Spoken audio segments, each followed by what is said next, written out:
అందరూ ఎలా ఉన్నారండి? నేను చాలా బాగున్నానండి. మన ఇంట్లో హెల్తీగా చికెన్ లివర్ ఫ్రై ఎలా తయారు చేయాలో చూద్దామండి. ఈ చికెన్ లివర్ ఫ్రై తినటం వల్ల ఎవరికైతే బ్లడ్ పర్సంటేజ్ తక్కువగా ఉంటుందో బ్లడ్ ఇంక్రీజ్ అవుతుందండి. దీన్ని మంత్లీ ఒకసారన్నా తినండి. ఇక్కడ నేను లివర్‌ని 1 కేజీ వరకు తీసుకున్నానండి. తీసుకొని దాంట్లో కొంచెం ఉప్పు వేసుకున్నాను. ఒక 2 స్పూన్స్ ఉప్పు వేసుకొని మంచి వాటర్‌ని పోసుకొని ఒక 15 మినిట్స్ నానబెట్టేసి నీట్‌గా కడుక్కోవాలండి. ఆ తర్వాత ఆయిల్ పోసుకోవాలి. దీనికి కొంచెం ఆయిల్ ఎక్కువే పడుతుందండి. ఒక 3 స్పూన్స్ ఆయిల్ వేసేసుకొని దీనికోసంగా ఒక పెద్ద ఉల్లిగడ్డ, కొంచెం పచ్చిమిర్చి మీ కారానికి తగ్గట్టుగా కోసుకోండి. నేను ఇక్కడ ఆనియన్స్ వేసుకున్నాను కట్ చేసి. పచ్చిమిర్చిని కూడా వేసుకొని గోల్డెన్ బ్రౌన్ కలర్ వచ్చేంత వరకు కూడా ఈ ఆనియన్స్‌ని వేయించుకోవాలండి. ఇలా గోల్డెన్ బ్రౌన్ కలర్ వచ్చిన తర్వాత 2 స్పూన్స్ అల్లం వెల్లుల్లి పేస్ట్ వేసుకోవాలండి. మన ఇంట్లో దంచి పెట్టుకున్నటువంటి అల్లం వెల్లుల్లి పేస్ట్ వేసుకొని పచ్చివాసన పోయేంత వరకు మనం దీన్ని కలుపుతూ ఉండాలండి.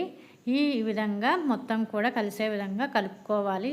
ఇలా పచ్చివాసన అంతా పోయిన తర్వాత దీంట్లోకి మీ కారానికి తగ్గట్టుగా మీరు కారం వేసుకోండి. ఇక్కడ నేను 2 స్పూన్స్ కారం వేసుకున్నాను. పసుపు కూడా వేసుకోండి. పసుపు, కారం 2 వేసుకొని బాగా మిక్స్ చేసుకోవాలండి.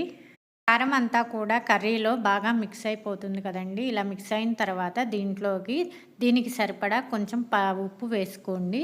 ఉప్పు కూడా వేసుకొని బాగా కలుపుకోవాలి. ఈ మసాలాలన్నీ కూడా బాగా మిక్స్ అవ్వాలండి. ఆయిల్ పైకి తేలాలి ఇక్కడ చూపిస్తున్నట్టు. ఆ తర్వాత లివర్ని చిన్న చిన్న ముక్కలుగా కట్ చేసి పెట్టుకోవాలండి. దీంట్లో మీ ఇంట్లో ధనియాల పొడి ఉంటే ధనియాల పొడి వేసుకోండి. ఎక్కువ మసాలాలు అవసరం లేదంటే స్కిప్ చేసేయండి. నేను 1 స్పూన్ ధనియాల పొడి కూడా వేసుకొని బాగా కలుపుకున్నాను. ఇలా ఆయిల్ అంతా సపరేట్ అయిన తర్వాత మనం శుభ్రంగా కడిగి కోసుకున్నటువంటి లివర్ మొత్తాన్ని కూడా ఈ కడాయిలో వేసేసుకోవాలండి. వేసిన వెంటనే మనం కలుపుకోకూడదండి. మెత్తగా ఉంటుంది కదా, చిదిరిపోతుంది. దీనికి మూత పెట్టేసి ఒక 15 మినిట్స్ వదిలేయాలి. ఇలా వదిలేయటం వల్ల ముక్క అనేది కొంచెం కింద ఉన్నటువంటి మసాలాలని అబ్జర్వ్ చేసుకుంటూ ఉంటుంది. ఆ తర్వాత ఒక 15 మినిట్స్ అయిన తర్వాత చిన్నగా గెంటె తీసుకొని కలుపుకోవాలండి. ఎందుకంటే మెత్తటి ముక్కలు కదా, చిదిరైపోతాయి. అందుకని చిన్నగా మనం కలుపుకోవాలి. దాంట్లో నుంచే కాస్త వాటర్ వస్తూ ఉంటుందండి. ఆ వాటర్ అంతా కూడా ఇంకిపోయే వరకు మనం దీన్ని వేయించుకోవాలండి. దీని మీద కొంచెం మూత పెట్టేసుకొని ఆయిల్ అంతా కూడా సపరేట్ అయిపోయి ఆవిరి అయ్యేంత వరకు కూడా మనం ఈ లివర్ని ఫ్రై చేసుకోవాలండి.